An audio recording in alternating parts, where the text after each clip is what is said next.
Over the past several years, the biotech industry has become a cornerstone of the Boston area economy. But once again, not all opportunities are created equal. As a recent Boston Globe op-ed points out, the persistent lack of diversity in STEM fields poses a problem for Black and brown residents looking to take advantage of these new employment opportunities. A Pew Research survey recently found that nationally, Black and Hispanic employees make up 28% of the U.S. workforce, but only 17% of STEM employees. And back here in Massachusetts, a Mass Biotech Council survey found last year that while Black and Latino people make up 31% of the state's population, they comprise just 15% of the biopharma workforce. It's a big problem that requires a big team and even bigger will to address it. Joining me are two of the co-authors of that Globe piece, Richard Taylor, longtime developer, former State Secretary of Transportation under Bill Weld, now Managing Director of Nubian Square Life Science Training Center. Gretchen Cook-Anderson is the Executive Director of LabCentral Ignite, which works to address racial and gender underrepresentation in the life sciences. It's great to have you here. Thank you both. Thank you very much. Nice to see you, Jim. Gretchen, let me start with you. The numbers are really bad. If we can put up again the Massachusetts numbers, you see Black and Latino percentage of the population, twice its representation in biopharma. If you and others weren't shining a spotlight on these things, would these firms even care about this diversity issue? Well, I'd like to think that they should. So whether they would be, I don't know, I can't really answer, but I'd like to argue that they should. And I think it's an imperative on industry to do so for its own sake. You know, there's the social justice piece, there's the access to a need for more access and opportunity, especially for folks in the Black and brown communities. But at the end of the day, this is also about the imperative for industry in this state. Well, and also every survey I've ever seen says diversity is good for the bottom line. It's not just good for the soul or morality. I want to stay on the negative just for a second, Richard, if I can, and then I'll try to get a little more positive. A reporter at GBH did a story that, that's where that poll came from, on biopharma diversity. More than half of the firms in the field had issued diversity statements, but less than half of that I think it was 24%, had a diversity dashboard, meaning we'll say the right thing, but we're not going to do anything to track it or allow anybody else to track what we're doing. That, to me, is not a very positive statement. Is it to you? No, it isn't. But I believe, as Gretchen just noted, the demand for the jobs has to push them to look where the talent is. And the reality of Boston is the Black and brown population significantly increases, and that is where the trained talent is. However, it has to be a priority as it has been in the real estate development field. Equity, diversity has been pushed out the last 5 years through this Massport model. A similar model must be developed with the life sciences sector. Massport model meaning to get a contract, you got to have a certain commitment in writing around the diversity of those with whom you're going to do business, right? No, active players, co-developers. Active players in the leadership of the thing. You're totally right. Capital stack investors. So design. Same thing has to apply to this industry. So, Richard, beyond that, who has to do what to get us from here to there, beyond that model you're just describing?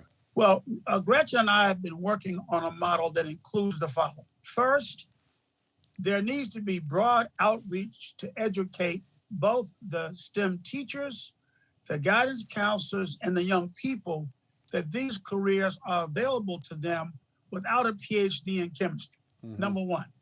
Number two, those jobs also pay very good jobs and get you on the career ladder. But number three, the industry must also invest in training centers so we can train and scale up the talent.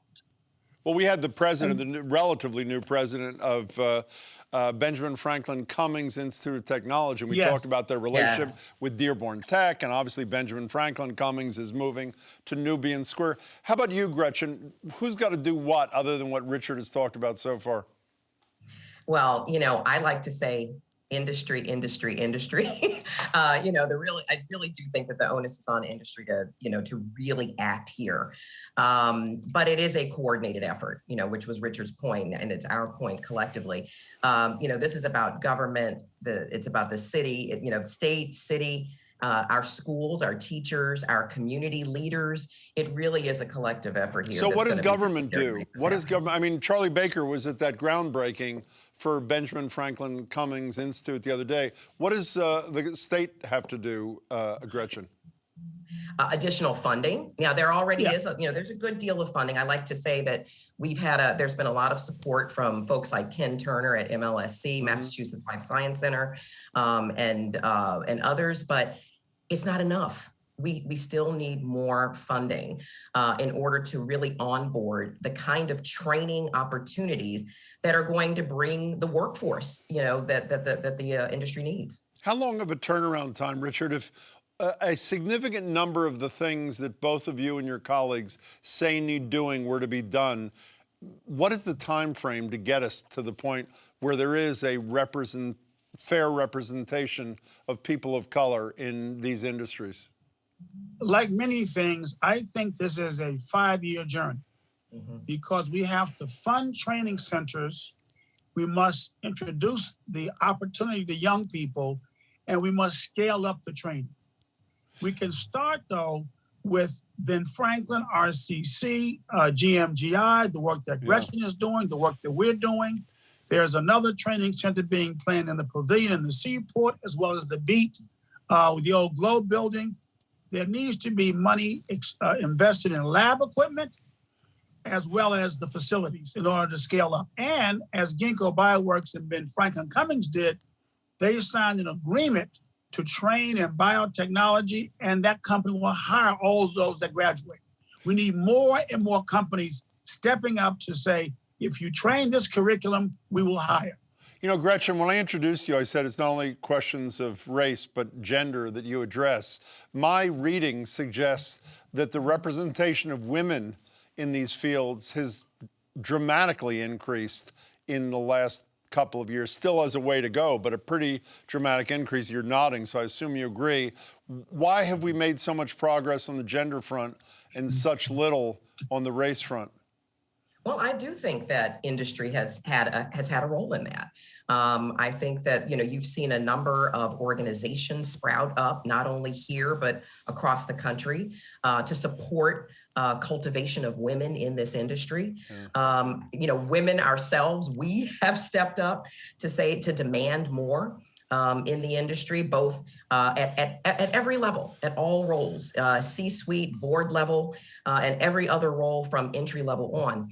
But industry has also provided support and additional funding. And I think that the same thing is going to have to happen if we're going to see a groundswell difference when it comes to racial representation. You know, Richard, I only have 30 seconds left. This is a variation on your Massport theme. I had Jeffrey Sonnenfeld from Yale Management School here the other night who did that brilliant work in the New York Times saying which companies are withdrawing from Russia, which are staying in Russia, that kind of thing. Why don't you guys do a comparable thing about firms in biotech and essentially urge the consumers, corporate consumers and others, these are the firms you should patronize and do business with, these are the ones you should not, based upon their scorecard here? You have 15 seconds. I think that's a great opportunity. We can certainly work with Mass Bio, Gretchen and I, to actually do something like that. Those report card on who's in and who's out is very, very helpful and also tells the tale. Richard and Gretchen, I'm really glad to see you both, and I'm really glad you're doing what you're doing. Thanks so much for your time. Thank Jim, you. thank you very much Pleasure. for having me. It's much Be well. appreciated.